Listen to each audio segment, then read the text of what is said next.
Hello, my friends. Welcome to another episode of the Real Advice Podcast. Super excited for this week's guest. He needs no introduction. So I just honestly just want to hop right in because I know this is going to be filled with a lot of making fun of each other and just all that. So the man, the myth, the legend, Brit Bear. I actually took that T-shirt off this morning. I had that on, the man, the myth, the legend, and I took it off. I was like, no, I don't want to be that guy. I introduced you as Brit Bear because I actually don't know your real name. All joking aside, I had to change your name in my phone because since we DM normally instead of texting, when Yeah. I go to type in your name, I immediately think Brit Bear instead of Matt. And I think I might have put it as your middle name, but that's now how I can look you up in my phone. So So a what's lot going of on, people, Matt? How are you a lot of today? a lot of people have the same problem. In fact, Tom Ferry has me in his phone as Brit, as Brit Bear, and that's okay. That's okay. No, things are going great. Things are going great. Thanks for having me on. I'm excited. I don't know what's coming down the pipeline. I don't know what questions you're going to ask me, but I'm open. Let's go. Well, I've got a lot of really weird things to ask, so hope you're ready. Go for it. For those that don't know you, I'm just kidding. I actually don't have anything actually that weird to say. For those that don't know you, who are you? Where are you from? How'd you get into real estate? Okay, so my real name, Katie Day, so you know, is Matt Barre. Last name's French. I'm an Englishman living in America. Oh my Um, goodness. don't judge. I'm already so confused. I know. Try being me. Yeah, Matt Barre. I'm here in Tucson, Arizona. I've been here since 2011. I was originally in the British military for 10 years and in 2011 retired and moved over here. And I've been in real estate for 5 years this year. So I'm still a young pup in the grand scheme of things, but I don't see myself going anywhere anytime soon. I love Y- it. Absolutely love it. Yeah. So what did you do before real estate? So before I did real estate, I actually worked in IT. I was an operations manager for an IT company.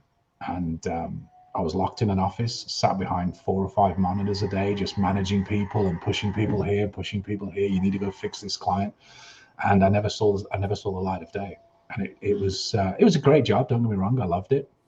It allowed me to utilize all my skills, logistical thinking and strategic thinking and people management. But it just didn't fill my cup, you know. Yeah. And my father-in-law, who I was on a team with for 4.5, nearly 5 years, he was looking to start a team and expand, and I just took the opportunity. I was like, shit, let's go. Yeah. And it literally happened like that one afternoon on a Sunday afternoon, hanging out in the pool with the kids, and he was talking about business and growing a team, and I went, I'll do it. Um, So there was no journey to get to it. It was like, you'd been around it already, yep, seen it, and you're like, hey, I think I could do this. Let's go. exactly. That was pretty much it. And he was looking to bring on a buyer's agent. I asked what that looked like, and he told me, and I was like, okay, I'll do it.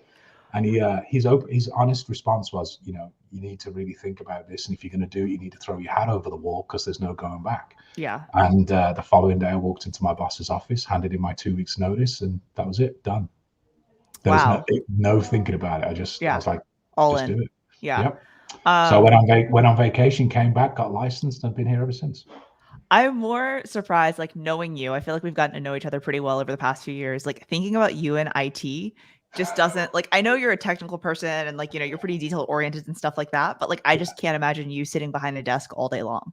No, no, yeah, it was tough, especially 10 years in the military. I was an aircraft engineer, so I was out and about all the time on the flight line, working back at the squadron, and yeah, just being behind a desk just doesn't suit me very well. Yeah. I love to be out in the elements, meeting people, having a great laugh. So just being sat behind a desk by myself for 8, 9 hours a day was pretty, and just taking phone calls and DMs all day wasn't really fun for me. So Yeah. it was a great transition. Yeah. Very cool. So I know you recently branched out on your own. You're starting your own team. So that's very exciting. Mhm. Congratulations. Thank you. Yeah, very a lot of anxiety, a lot of nerves around it, But if it doesn't scare you, then you shouldn't be doing it. It scared me, and I did it, and here I am. Yeah. So that's exciting. What I guess, where are you kind of at in the process? What does that look like so far for you? So currently in the process, I only started the team at the first of this month. So I already have my admin set up because I know that's a critical part of the business. And again, I don't like to be sat behind a desk all day. So I got my admin squared away. I've got my Perfect. transaction coordinator, my personal assistant squared away, who does a lot of my social media for me, which is awesome. And now I'm at the point of interviewing agents to join the team and expand. And hopefully by the end of this year, I'm going to have 5 agents on board and just keep going from strength to strength. That's awesome. And I feel like for anyone that's listening, that's the appropriate way to start a team is with the admin side of things. Most people, me included, are like, no, I'm smarter than everyone else. I'll start with an agent. And they're like, oh, Yep. shit, I have no processes. I have no operations manual. I actually don't know how to do anything outside of it being in my head because it's not down on paper. So Mhm. you're definitely doing it the right way. And like, correct me if I'm wrong, but I think you had some of these people before, right? Like I know your assistant's been with you for a while, right? Yeah. My assistant's been with me for 6, 7 months now, and she's phenomenal. She really is. And the one thing that I really wanted her to focus on was my social media because obviously I understand that presence. And Yeah. again, agents, if you're successful and you're busy and you're doing your actual job, which is selling real estate and helping clients, there isn't always time to do social media and sit Yeah. down and put posts and stuff together. So she was just spot on with that. She was like, I'll jump in, I'll take care of that for you, which was great. And then on my previous team, we had a transaction coordinator. We had all that in place. So I just knew when I went out on my own, I needed to set up that right away. So I did. Yeah, for sure. And That's that's, great. yeah. So anybody thinking about doing a team, get your admin squared away first. Absolutely 100%. Yeah. No, I completely agree on that. That's super important. So one thing I know you've talked about a lot, mainly live. I don't know how many, podcasts you've done about it or whatever, but like the non-owner occupieds, right? Like being in Arizona, I know that there's a lot of like second homes and investment properties and stuff like that. So that's been something that's been a great, conversation driver and business driver for you. Mhm. What I guess spurred that? Is it just because there are a lot of people that have second homes and investment properties in Arizona, or what was kind of the thought? So it actually it actually started last year. I was on a Tom Ferry coaching call with Jeff Mays, and we were struggling for listings. Nobody was wanting to list, and Jeff just basically said, the old methods aren't going to work anymore. You got to look outside the box. And he actually posed the question of, just out of curiosity, how many absentee owners, non-owner occupieds do you have in Arizona or in Tucson specifically? And we didn't quite honestly know the answer. So we dived into it. We know that we're a state where we have a lot of winter visitors. And so we started diving into those numbers, and we found there was a huge pocket of non-owner occupieds. And so from there, we just chose 2 or 3 farms, sent out some letters, and hope, seeing if something stuck, and it just took off. It was a phenomenal year last year with non-owner occupieds, and as you know, because we've spoke at events, and my numbers have been put out there. We took 17 listings last year just off of non-owner occupieds. And that actually cost $9,000 in letters and postage and all that sort of good stuff to take 17 listings, and made $170,000 in GCI. That's what I was like, doing the quick math in my head. I was like, oh, conservatively, maybe 10 grand a pop, that's awesome. That's really cool. Yeah. So what are you just doing letters? Are you doing calls? What type of like follow up are you having with these? So the initial letter goes out, and once that letter goes out, invites people to reach out and let us know if they're interested in, yes or no, if they're interested in selling. We want people to say no. We really do. We don't just want them to be like, throw that letter in the garbage and never look at it again. So we invite people to actually tell us no, basically, and we have a script set up for people who respond with a text of no, yes, indifferent. And we just leverage those. Like, people that say no, typically it's because they don't have enough data. So if somebody says no, we typically follow up with, well, do you know the current price of your home? Do you know what the homes around you are selling for? Now you have this information, or can I get you that information? How does that change your mindset? And I've had no's turn into yeses because they didn't have enough data to actually say yes. And once you provided that, then they're like, holy cow, I didn't realize my house was worth this much. And you're telling me I could get this in X amount of days?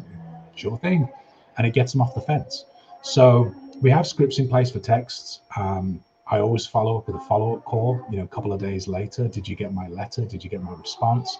And I just want to have real conversations with people. That's all it is. And I honestly don't mind if people, ask me for the value of their home and I give it to them, and then they never decide to sell. It's all Yeah. about providing data, providing value. I don't want anyone out there to not know what they have in their back pocket as equity in their home. I think there's two key points there. One being like most people, when someone would say no or say that they're not interested, they would be like, okay, thanks, have a great day, right? Mm-hmm. So I think like just asking one more question, just pushing one more time is helpful. In that, hey, totally get that you don't want to sell, but would you be interested in this? I've already Yeah, got it. This isn't a crazy thing for me to give to you, right? yeah. I think It's again, it's most the crazy people. thing. Most people know the value of their car before they know the value of their home.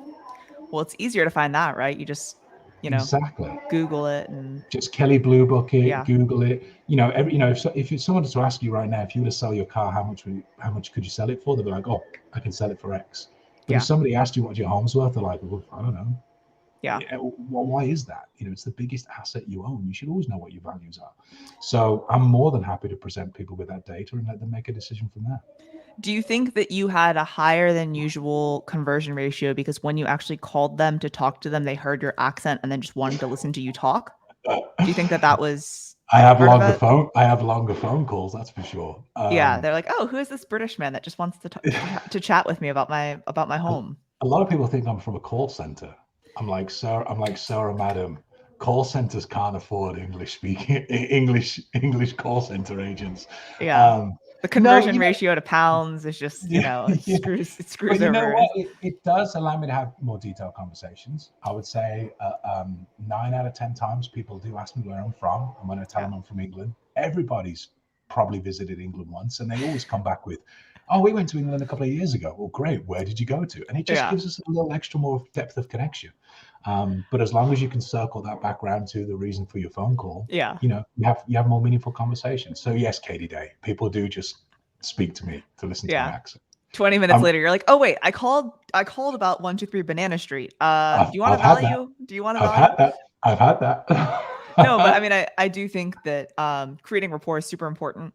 Whether it's an open house lead, whether it's a non-owner occupied Mhm. online lead, a lead that you've had for a while, right? So it's like if that's something that breaks down walls and creates that rapport, we always tell people like figure out something that you can talk about other than real estate, before you kind of dig into the real estate stuff. So, uh, the accent I think plays in your favor.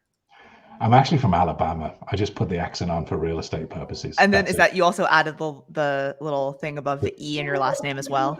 Yeah, it just has made me stand apart. Otherwise, everybody thinks I own like bar yoga studios or hot Pilates studios. I'm like, that's not me. If you knew me, that's not me. I love it. I love it.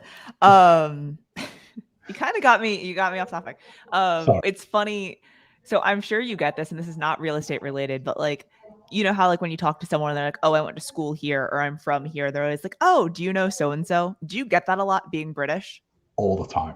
Yeah. All the time. Yeah, I have people that say, well, I've got a family member that lives in Manchester. His name is John Smith. Do you know? And I'm like, oh, John. And they're like, I'm like, no, I haven't got a clue. It's I always haven't got a funny clue. though, like when that actually happens and you do know the other person, you're like, man, this is like once in a lifetime. But I had this past weekend, I was with Pip.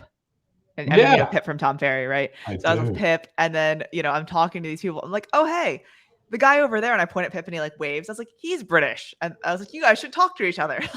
Yeah. But Yeah. it We, wasn't the we, like, do you all know each other? we all kind of like just magnetically connect to each other. It's Yeah, amazing. And there's yeah. so many British agents in the Tom Ferry network, which are all awesome. We all try to get together and have a pint and chat it up and Have a talk pint, about yeah. talk about Her Majesty in the good old days. That's You're funny. You're funny. uh, Okay. thanks. Let's. Ooh, what are you drinking out of a coffee pot there? That's a I am. large mug. 3 cups. Holds 3 cups. For those of you that are listening to this and not watching, he's got this coffee mug that's got a very wide base, and it looks almost to be the size of like a Mr. Coffee coffee pot. Yes, Is that there sounds like there's some judgment there, Katie. well? No, it's huge. Is that a teapot or a coffee pot? It's like a little mini coffee pot. It's Okay, my it's my I drink my Earl Grey first thing in the morning, then I switch to a cup of Joe to okay. keep me So through the rest of the day. you do okay. So you do both. You're equal Yeah. opportunity caffeine drinker. Got to start my day in the British way, and then I move to the Yankee Doodle way and drink coffee for the rest of it. We got to assimilate somehow, so I appreciate that. Thank you, thank you for trying to fit in. Let's talk a little bit more about kind of like your daily routine, things like that. So, other than getting up and drinking some Earl Grey and switching to Yep. coffee, what are some other things that are like daily non-negotiables for you? Daily non-negotiables. Well, first off, and not necessarily in a daily routine order, spending time with my family is huge. I've got two young daughters, beautiful wife, got a golden doodle. Who is completely, yeah, you've got, yeah, we know this, they're completely insane. So spending time with my family is really important. And I think for anybody listening who's in real estate, if you don't set time apart from work to spend time with your family, your loved ones, you're going to burn out real quick. Your family are your biggest cheerleaders, your biggest supporters, and it's really important to not forget them and neglect them. So I always spend time with my kids, whether that's doing the school run, whether that's spending 20 minutes in the morning watching crap YouTube videos with them because that's their jam, whatever it is, just spend some time with my family. Other big non-negotiables for me is gratitudes. I love doing my gratitudes in the morning. That's just really sets my day up. Just being grateful for what I have and grateful for everything I've got is huge. And then I do a little thinkitation. This actually came from Tom Bilu several years ago at a Tom Ferry event. I got an opportunity to chat with him and ask him. And one of the things he does is thinkitation, which is almost like a meditation, I guess, but it's actually where you just sit in a silence and let your thoughts come to the forefront and then write them all down.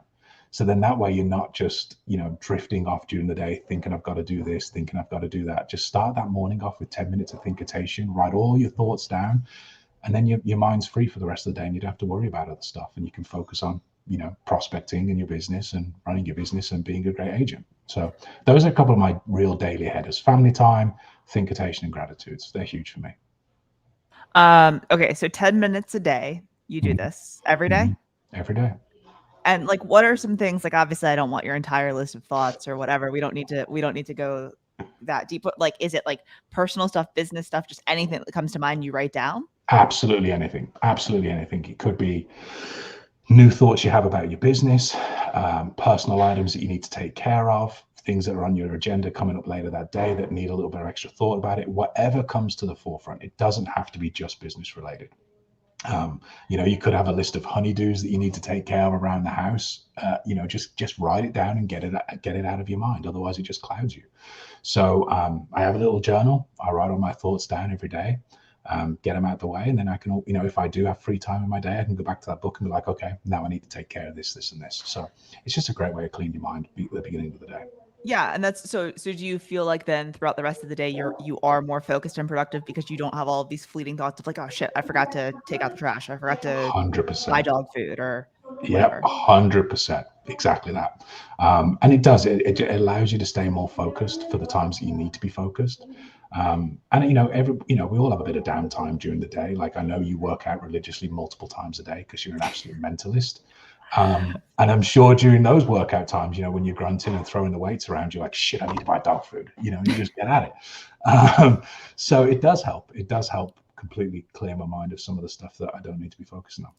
That is one good thing about a lot of these companies now is like once you get on a regular cycle of buying things, you can sign up for like auto shipments, to Hmm. come at a certain time. So we've got like our paper towels and toilet paper, like electrolytes, dog food, like all of that on regular shipments. Yeah, Um, absolutely. So so here's a Brit Bear homeowner top tip: is put your air filters on a regular subscription from Amazon, and then every 30 days when they turn up, just replace the filter. You'll never forget to replace your AC filters. okay, I like it.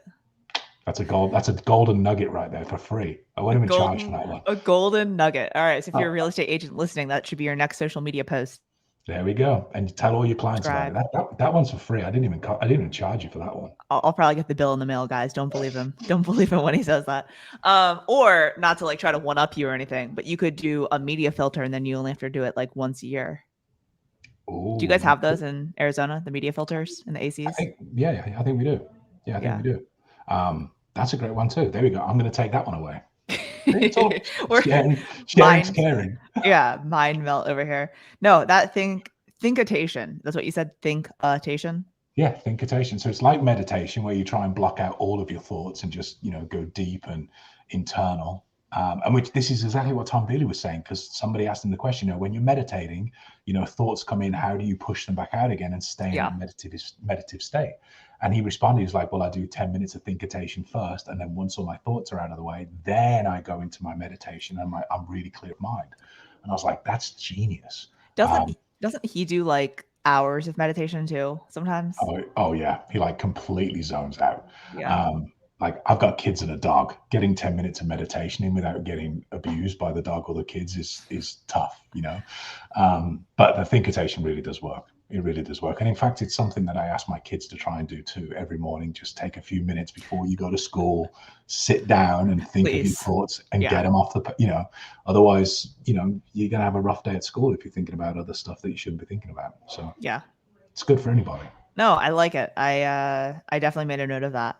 I'll try it because I do feel like you have those moments where you have those fleeting thoughts. And you're like, you know. And so what I normally do is I'll just fire off emails, you know, and it's like in the subject line either to myself or to my, you know, marketing coordinator or to other team members or whatever. But I think taking the time to actually write things down would be a lot more beneficial, especially if it's like, okay, just for the next 10 minutes, I'm gonna go through all the things in my head. Yeah, and I think as you know, I think as realtors too, we're very reactive. So Yeah. any thoughts that we get, it's a case of we need to take care of this right away. You know, because that's how we are with our clients. If a client calls and they have an issue, it's a case of we'll take care of this right away, and we can get into that very reactive state. So with the thinkitation, it allows us to be proactive and get those out of the way. Yeah. Funny enough, so I don't know if you know Ken Posick out of Orlando.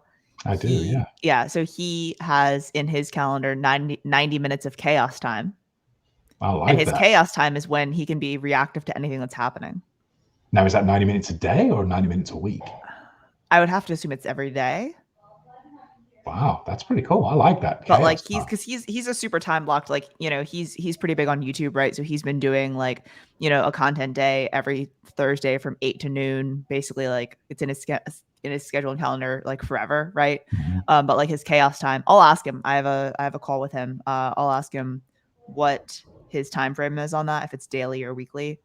But yeah, that's his time where he knows he can be reactive and you know, drop everything to do something or whatever, right? Yeah, I love that. And the time blocking thing's huge. I'm a big fan of time blocking. I've been a big fan of time blocking for a long time. That was something we had in the military as engineers. We had to block certain times to work on certain aircraft, certain things. So time blocking is huge. And if again, if there's agents out there listening who haven't time blocked and set their schedule, try it. It's such a gold mine. And again, it allows you to focus on whatever's in that block. So if that's responding to emails, if that's prospecting, if that's family time, it allows you to be completely in focus for that period of block time. So I love time blocking. I block time with my kids. I block time with my wife. It really is. That's a solid strategy for scalability and allowing yourself to grow. Only solid if you actually follow it. I have plenty of things I'm like, oh yeah, this is in my calendar. Then I'm like, What would Tom Ferry say? If it ain't in any calendar, it doesn't exist. yeah, Right? then it's the follow up that I sometimes lack. Yeah. Well, here's the thing: don't ever delete a block; just move it. Very true. Very true. Leave blank spaces in your schedule for if something, you know, if you have a block of prospecting or a listing appointment that's blocked for an hour but ends up taking 2, you can move the next block to another gap around your schedule. Never delete a block; just move it. Well, and I think that that's something that people get very worked up over, right? Is like you create this time blocked schedule, you have every minute of every day planned out, and then something goes wrong and everything's then screwed, right? Instead of, as you just said, instead of being like, oh my God, my day is now in shambles, like move it around and, you know. Yeah. So. Yeah. The one thing you should never delete is like date night with your wife or your spouse. Like if that's the block that you're constantly deleting, you are in trouble. that was one of the first things when we were in coaching that like our coach like told us to do, and we're like, yeah, you know, like, okay, whatever, you know. And so like we skipped it, and then like she was like, your homework for the next 2 weeks is to do date night, and she's like, if you don't do it, I'm going to charge you for your call and not you know, do it. Like I'm going to hang up on you and charge you for your call. We're like, ah, shit, now we've got to go do date night. But it is something that is in our calendar, and like it's something that like, you know, for a lot of things, you know, we'll just put it in the calendar, or we'll like, you know, go to dinner with a client on a Tuesday, or we'll, you know, go work out or whatever on a random evening. But date nights, like if you're moving it or switching it to Saturday or whatever, like you've got to ask the person for permission before you move it, because that is like a standing thing in our That's calendar. the worst thing, moving a date night appointment, and it sends an email notification to your spouse on their calendar, and then they reject the move. You're like, oh God. or they delete the block for you. You're like, uh-oh, I'm in trouble. Oh no. Yeah, that's why I normally ask before I move it, so that I'm not getting a passive aggressive decline of my invite for sushi. Who can ever Uh, decline sushi with Katie Day? Let's be I real. when it's Saturday, not Friday, Ryan's like declined. No, thank you. I love it. Pass, please. Cool, man. So I wanted to talk a little bit about your like mountain climbing. So I know that you and like Robert Mack and I talked about it on the podcast here, like pipes and like y'all like I could never do that. So I don't know if you know Chris. He's climbing Everest right now. Yeah. I saw that actually on social, which is insane. I think he's actually leaving base camp today, Yeah, heading up to camp 1 or camp 2, which is amazing. unreal. Um, So when how did did you get into all that? last year? Actually, it's all Okay, Robert Mack's fault. I'm he's completely the putting the worst. blame a He's the thousand worst. percent on Robert Mack. So Robert Mack and I, we grew our friendship through COVID in 2020, riding the Peloton with the TF group. Yep. We were riding every morning, 45 minutes every morning, and the friendship just grew and grew and grew.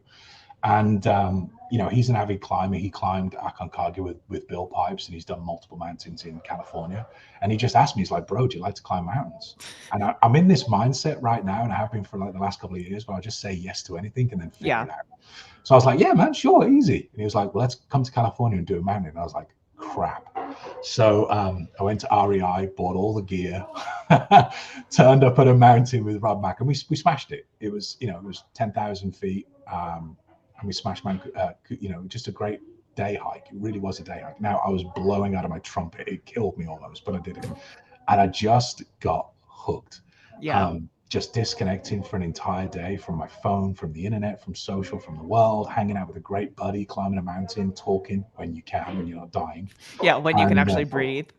yeah, and it was a great experience. And then I came down and I said to Rob, I was like, "When are we doing this again?" And 2 months later, I flew back to California and we climbed another mountain together with an overnight stay at like 12,000 feet. And after that one, actually, Bill Pipes chimed in and spoke to Rob and was like, "Hey, I'm thinking about." He's like, "Hey, brother, I'm thinking about going to Russia." And he asked if I wanted to go to Russia this year to climb Mount Elbrus, and I just said yes. I said, "Yeah, I'll do it. I'll figure it out." Well, Russia decided to kick off, and that kind of got cancelled. But we're scheduled to go climb a volcano in Mexico later this year, and there's talks of myself and Rob and Pipes and a group of others doing Mount Aconcagua in Argentina next Christmas. So Oh, very cool. yeah, it just stemmed from a screw it, I'll say yes and I'll figure it out to becoming a passion. Yeah, That's awesome. What when you go to if you do go down to Argentina, just bring me back some Malbec, some wine. That'd be great. absolutely. I Um, promise not to drink it on the way home. yeah. Buy like the bottle you're gonna buy me, then buy an extra bottle. Just buy an extra bottle just in case. Yeah. I'll try and keep Pipes away from it. Um, Yeah. Between him and you, I don't know. I'm like, What's the worst that could happen?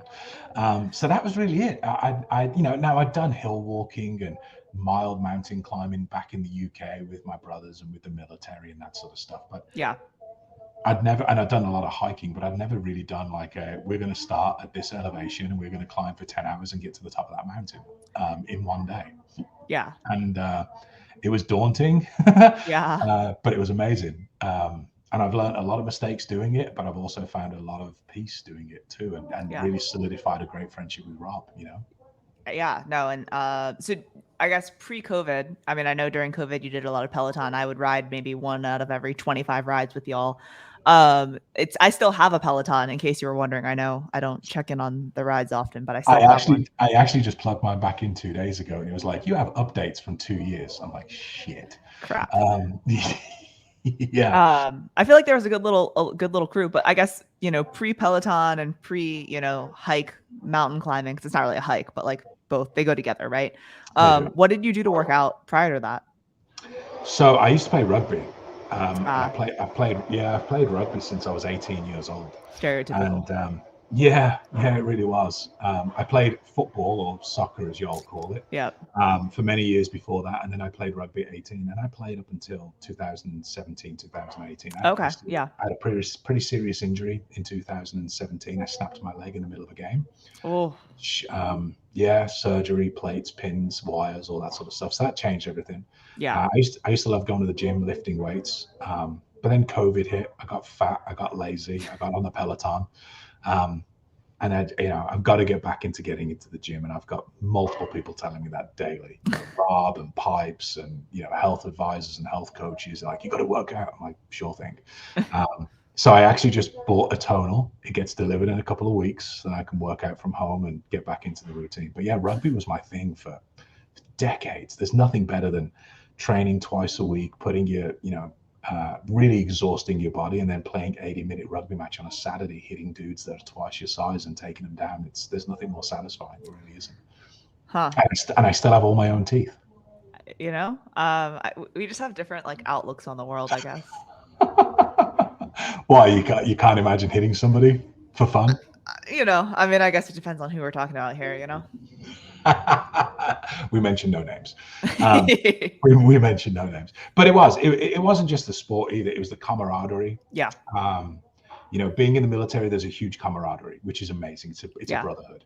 And then you double that with being in the military and then playing rugby in the military, you get a double brotherhood.